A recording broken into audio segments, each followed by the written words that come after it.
गौरव गाजियाबाद से। प्रणाम गुरुदेव। मैं रोज़ाना सुबह संजीवनी क्रिया का अभ्यास करता हूँ, परंतु पूरे ध्यान के समय मन में विचार चलते रहते हैं। क्या समय के साथ ध्यान में प्रवेश हो पाऊँगा? कृपया यह भी बताएं कि ध्यान की क्रिया में गुरु कैसे सहयोग करता है। ध्यान की क्रिया में गुरु सहयोग कैसे कर सकता है, ये प्रश्न महत्वपूर्ण है। वास्तव में सद्गुरु होता ही वही है जो ध्यान के अनुभव से गुजरा है, जिसने ध्यान का स्वाद पाया है, जो स्वयं में स्थित होने के अनुभव को उपलब्ध हो सका है। ऐसा व्यक्ति जिसने आपकी मंजिल का रास्ता तय कर लिया है, वही व्यक्ति आपको उस मंजिल तक पहुंचाने में उपयोगी हो सकता है। कोई दूसरा उस मंजिल तक पहुंचाने में उपयोगी हो ही नहीं सकता। इसीलिए जिसने भी जाना उसने कहा, गुरु के बिना तुम ध्यान में आगे जा ही नहीं सकते हो। ये तो अंतर जगत की बात हुई। भौतिक जगत में भी अगर आपको टिम्बकटू जाना है, मंजिल आपकी टिम्बकटू है, तो जिसको टिम्बकटू के बारे में कुछ ज्ञान है वही आपको टिम्बकटू तक पहुंचने का रास्ता बता सकता है। और आप सोचें कि आप बिना किसी के सहारे टिम्बकटू पहुंच जाएंगे। सिर्फ टिम्बकटू आपने नाम सुना है और टिम्बकटू जाना है, आप पहुंच पाएंगे? कभी नहीं। तो गुरु की भूमिका तो अनिवार्य है। और क्यों अनिवार्य है ये आपको स्पष्ट हो गई होगी। क्यों?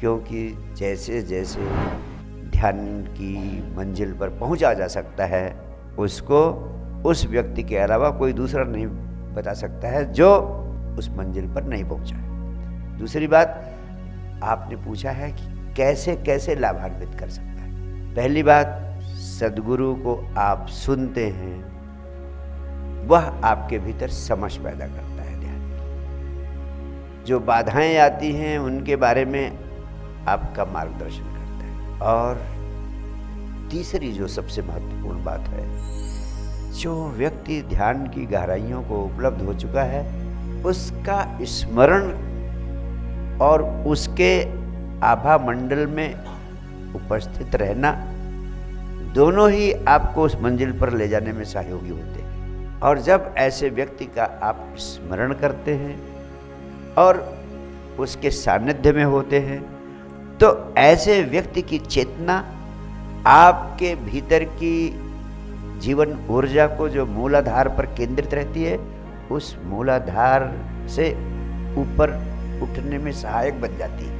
आप इतने लोग बैठे हैं, आपका यहाँ बैठे हो ना, भले ही मैं कुछ न कराऊँ, सिर्फ मौन बैठे हो, हम सिर्फ साइलेंट सिटिंग हो हमारी, उस साइलेंट सिटिंग में भी स्पॉन्टेनियस कम्युनिकेशन हमारे और आपके बीच में होने लगता है। आपकी जीवन ऊर्जा मूलाधार से ऊपर की ओर उठने लगती है। इसीलिए बहुत सारे लोग मुझको मिलते हैं जो ध्यान का अभ्यास करते हैं, वो बोलते हैं कि गुरुदेव, जब आपके पास रहते हैं तो जैसे कुछ मूलाधार से ऊपर की ओर सरकने लगता है। कुछ नहीं, सिर्फ बैठने मात्र से, जैसे चुंबक के पास आप लोहे को ले जाए तो लोहा सरकता हुआ चुंबक के पास आता है। ऐसे ही संबुद्ध सद्गुरु की उपस्थिति में होने मात्र से, उसके स्मरण मात्र से भी आपकी जीवन ऊर्जा ऊर्ध्वगामी होती है और ध्यान में आपको गति उपलब्ध होने लगती है। इसीलिए अध्यात्म जगत में इस बात पर भारतवर्ष के मनीषियों ने बहुत जोर दिया, जितना अधिक संभव हो सके उतना गुरु के सानिध्य में उपस्थित उपलब्ध होकर उसके सानिध्य को प्राप्त करने की चेष्टा करनी चाहिए। तो इसे कहते हैं transmission of divine energy from the spiritual master to the disciple.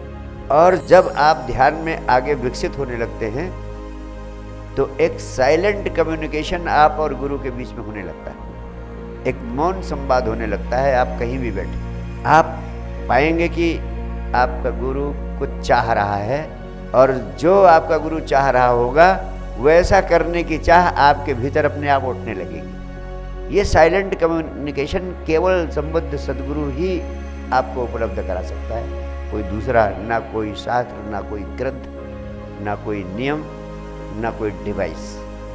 इस संबंध में इतना ही। Thank you.